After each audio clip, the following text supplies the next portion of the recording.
Hi, I'm Catherine Klein. I'm happy to be here and to be interviewing Derek Handley. Derek is an entrepreneur, social entrepreneur, philanthropist, venture capitalist, and author.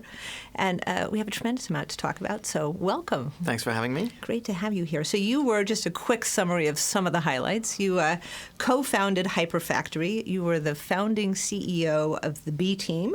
You are today and this week the Nazarian Wharton Social Innovator in Residence. So here at Wharton, thank you. And you are the founder of the newly launched VC fund, Arrow VC.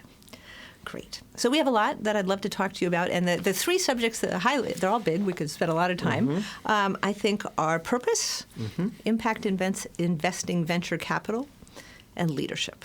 Okay. So we'll see what we can get through. Let's tackle them. So when it comes to purpose, I mean, you have thought a lot about purpose, and you found your purpose, and that's been meaningful for you.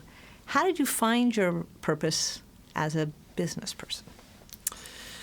Interesting question. I think the common pattern for me has been whenever something really terrible has happened from a business or a life perspective, asking bigger questions around what I might be best put here to do. And so in kind of moments of crisis, a sense of perspective has often opened up new ideas about where I could be spending my time and how I could be using it. So that's one kind of common element from the past 10, 15 years. The other is just experimenting and exploring different places, understanding that, that is a journey and you kind of wave in and out of things that you resonate with. And lastly, the things that I resonate with, really trusting that, that intuition and that instinct to follow that, whatever that particular calling or idea is, and giving it the space and time to really grow in within my life. So that's kind of some of the ways in which it's manifested itself. And as I understand this, there was, when you were launching Hyperfactory, this purpose and this larger vision for your contribution to the world was less front and center. Yeah. And that shifted. Right. I mean, I was mostly focused then on how do you build a startup, from where I was in the bottom of the world in New Zealand and just straight out of university. Right. And I had this idea that I wanted to build a company that went global, and as a really young person, to show that it could be done. So in a sense, the purpose that I was trying to prove was, can we build companies as young kids from New Zealand and make it in the best, foot it with the best? So it was around innovation, the thrill, the chase, how do you build a company? But when I came and kind of stepped back and looked at, well, what is the purpose and what's the impact that the company's trying to have, that's when I looked at a much broader perspective of what is possible. If you're building a company, what might you try to have it tackle as an issue? And has finding that larger purpose been inspiring, daunting, tiring, energizing? How would you describe what finding this larger purpose has been? I think whenever you feel like you're really connecting with something that you feel you're here to do, it's really energizing and inspiring. And to me, one of the tests I have around this stuff is if it's frightening in some way, then it's probably the right place. Like if it's a little bit like it's going to be difficult and it's putting you in an uncomfortable position, then I feel like it's probably where I should be going. If it looks too comfortable and something that you think you could do, then to me it's, as a personal, instance, it's probably not the right thing for me. Yeah. And is your purpose succinct enough, distinct enough that you can articulate it to us? No, I don't think in a sense that I've, kind of created a slogan out of it. But at the macro level, everything that I'm doing now is somehow trying to contribute in some way to a social or environmental issue that that is out there in the world, or some sort of injustice that I think this generation should be trying to transform, whether that's the way we treat global drug policy or the way we think about what should entrepreneurs be building in terms of the companies that people are starting. So that's kind of the macro, thesis.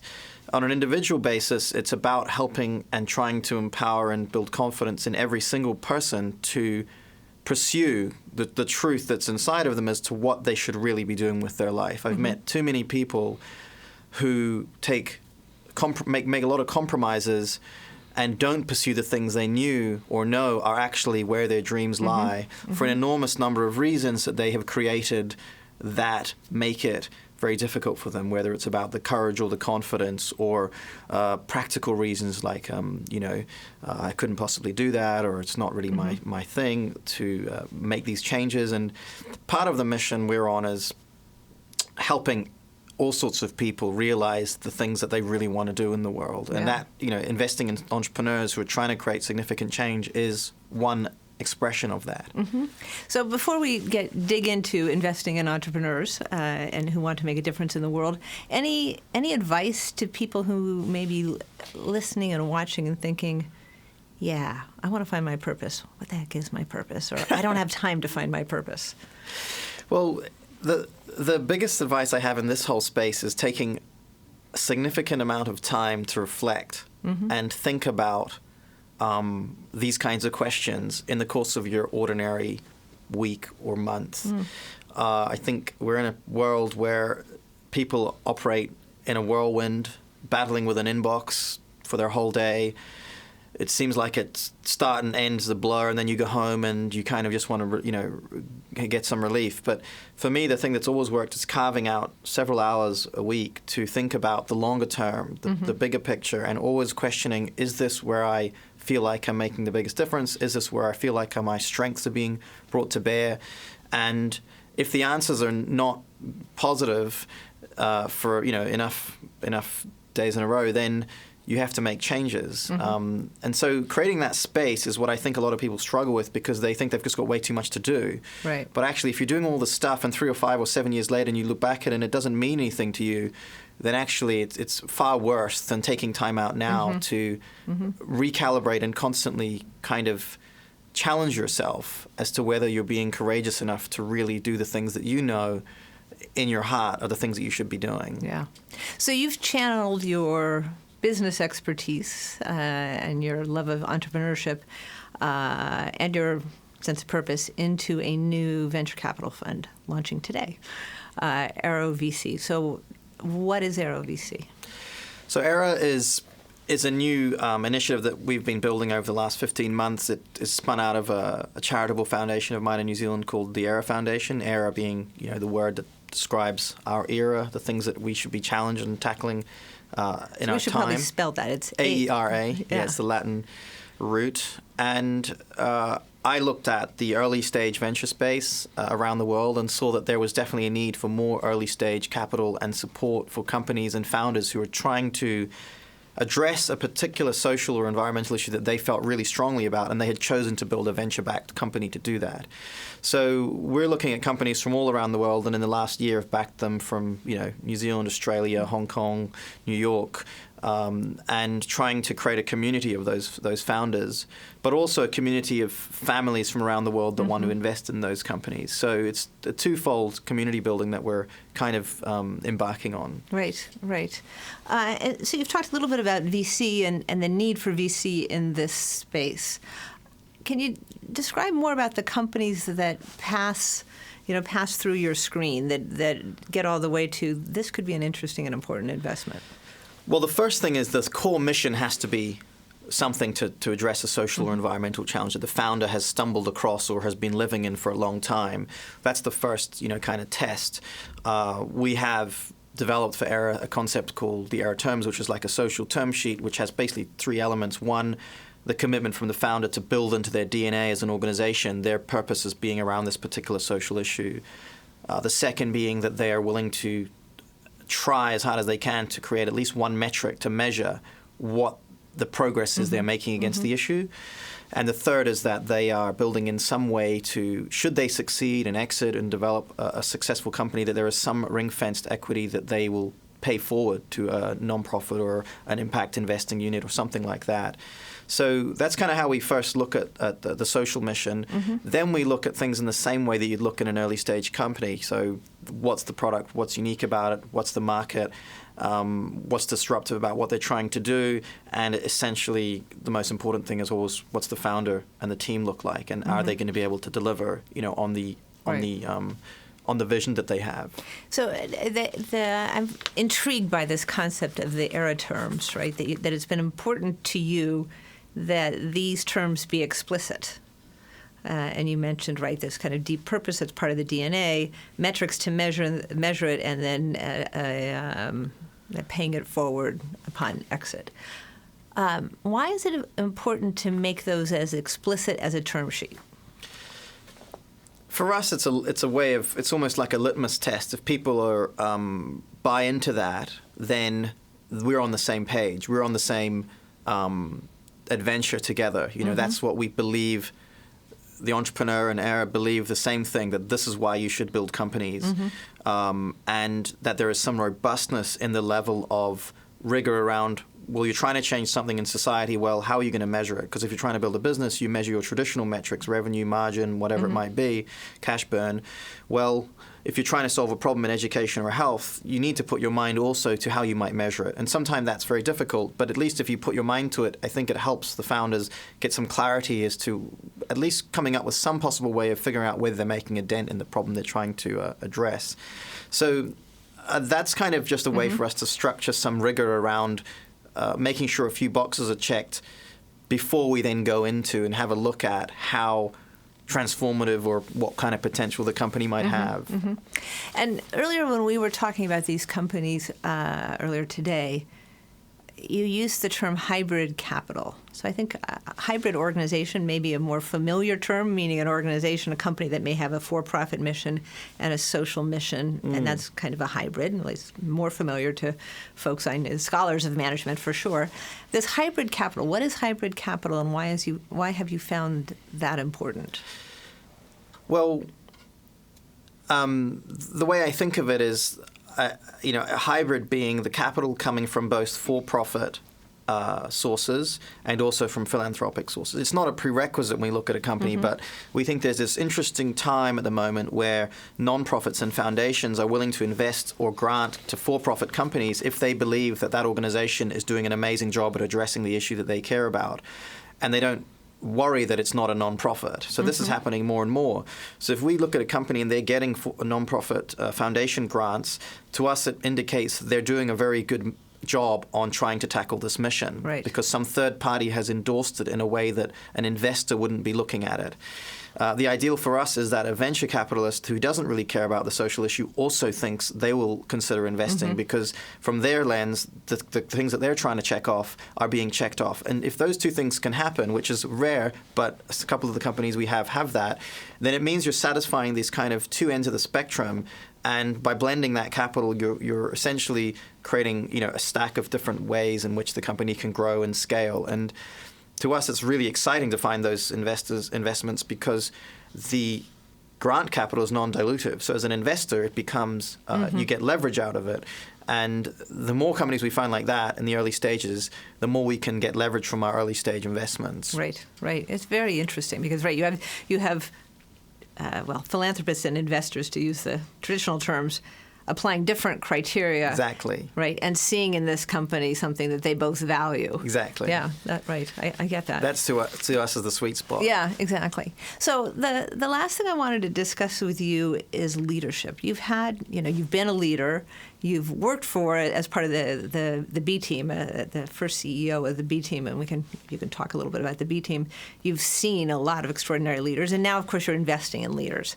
So let's give folks, I'll let you describe what the B team is and who's involved, and then let's talk about what you've learned about leadership. Okay, yeah. So the B team was an idea that Richard Branson and the Virgin Unite Foundation had a few years ago, which was essentially in the beginning of this kind of movement of corporate CEOs wanting to figure out how they can create more sustainable or socially oriented businesses. Richard wanted to build a collection of leaders like that from around the world to help each other, work with each other, advocate for issues, and also pilot different ideas in their own organizations. So I had volunteered a year of my time to help Richard build this idea and essentially scout the globe to find iconic leaders from around the world, like Ratan Tata in India or Guilherme Leal from Natura in Brazil, and produce a team that a lot of them hadn't met before, but bringing them together on the same page to help catalyze a movement that's picking up pace, which is how does business move from being myopically focused on profit to being focused on people, planet, and profit. And that movement is, I think, what we're increasingly wanting to see happen, and the B team is trying to be kind of an icebreaker and a at the spearhead of it. So being exposed to that experience and all the various types of people that were involved. A heady group. Yeah, I mean, all sorts of people, from Muhammad Yunus, who's a microfinance pioneer, to Arianna Huffington, who's now obviously pioneering around well-being and sleep and issues that are becoming better understood in the zeitgeist of how do we take care of ourselves so that we are personally sustainable. Right. So these are these kind of shifts that are happening in the world that organizations like the B Team are trying to help tip into more of a mainstream movement. So as you think about, you reflect, and you're obviously someone who does reflect a lot, as you reflect on your own leadership experiences as a leader, as a follower, interacting with these leaders, now investing in these leaders, what are the, let's start with you. What are the characteristics, the practices that you aspire to enact as a leader yourself? Well, something that I care about, I guess, it's a particular thing for me, is what does the future look like? So I invest a lot of time and energy in thinking about where are we going, what's the possible vision of things in society that need to change and systemically should be, evolve this century. So the B Team is a representation of that. Where does capitalism move to evolve, given that what we've learned and what we've seen with regards to the planet and also social issues that still are struggling. That applies to other areas like, as I mentioned, drug policy, where we're seeing that after 30, 40 years of a war on drugs, it isn't working. There's a lot of challenges with it, and we need to rethink our view on it. So for me, that's one of the things I like to make sure that I'm always thinking about what's behind the next corner and where do we need to start thinking about. The other piece, I guess, goes back to the idea of reflection and making sure that in my world that I'm doing the things that I think if I died tomorrow, I wouldn't have any regrets in how I'm spending my energy, my time, any resources I might have, or how I might, deploy them. And that goes also for people I meet or work with, so younger people or anyone that I know or see or friends. To me, being a leader in a community or in a family or with your friends, my particular angle on that is helping other people make sure that they're really being bold about how they live their own lives and are making courageous decisions, because it is very short in a sense, life, but if you are bold and courageous about what you're doing, I think, as the Roman philosopher Seneca said, is life is long, if you know how to use it. The problem, I think, is that too often we're encouraged to be on a mouse wheel and not look back and forward enough to make sure that we're on the right, the ladder's up against the right wall, because you can climb up it for 20, 30 years and realize it's a totally wrong wall. And it's a pretty sad thing to do that, Right. I think the longer you go on. I'm interested in your, in your description of vision. Why is that important? I mean, I think at some level we say, oh, right, vision. Leaders are supposed to have vision. But why? Again, this is just from my point of view, right? I'm not some kind of leadership expert, but unless someone can inspire a broader mission for me to be a part of, a movement or a mountain to climb or something like that, it's hard to get me motivated and excited about it. So I think about how do you motivate and excite people to push themselves to be who they are and all that they can be. Well, for me, a large part of that is inspiration and direction. And at a point where you don't feel like there's a challenge or something inspiring to follow or a moonshot of some sort, I think it can get ho-hum and people can kind of get into a cycle. But if there is a moonshot, if there is an audacious challenge, or if there is a direction that you believe in and that you can buy into, I think that's what motivates organizations and people and teams, and whether they're a sports team, or a company. Right. And that whole thing, to me, if you can't articulate and paint a picture or a vision, I think that there is a strong element of leadership that is kind of being left, unaddressed. And there are lots of leaders who do not do a lot of that. I think leaders of cities and countries sometimes don't do a very good job of that, and they become more managerial and administrative than visionary. It's just my personal bias is towards leaders who can project we're going there, and these are the reasons why we're going, and you should come along. Yeah. Yeah. So earlier today when we were talking about leaders, you mentioned another quality, and I'm wondering how that fits in, because you've talked about vision and you've talked about boldness. And earlier when we were talking today, you talked about coachability. And I have to say, when I think about leaders who are bold and visionary, I would think there's a real risk that they're not that coachable. So talk to us about coachability. Well, it's kind of this double-edged type of thing, right? I think the vision and the boldness and the conviction of what you're trying to do and the idea, I think that's where you want that persistence and that unrelenting kind of commitment. But how you get there and how you go about getting there is where I think you need to be able to be flexible and coachable on where you might not see blind spots, or you might not be strong enough in certain areas. And so when you look at an entrepreneur, you might agree entirely with where they want to go, but if it seems like in the first 9, 12, 15 months, it seems like some of the things they're doing aren't working, you want the entrepreneur to be able to recognize that, acknowledge a set of external possible advisors and inputs, and then make and synthesize their own decision as to how they're going to modify their behavior or their approach. If you can't embody that kind of behavior, then it becomes very difficult for anyone to help you out of a situation. So I've invested in certain companies where the founder would not change their view on the world, even though it was showing that nothing was working. Right. And those companies, and that particular company, for example, died because they wouldn't change their mindset. They were fully committed to exactly how they were executing when it was clear to everyone outside them that it wasn't, working.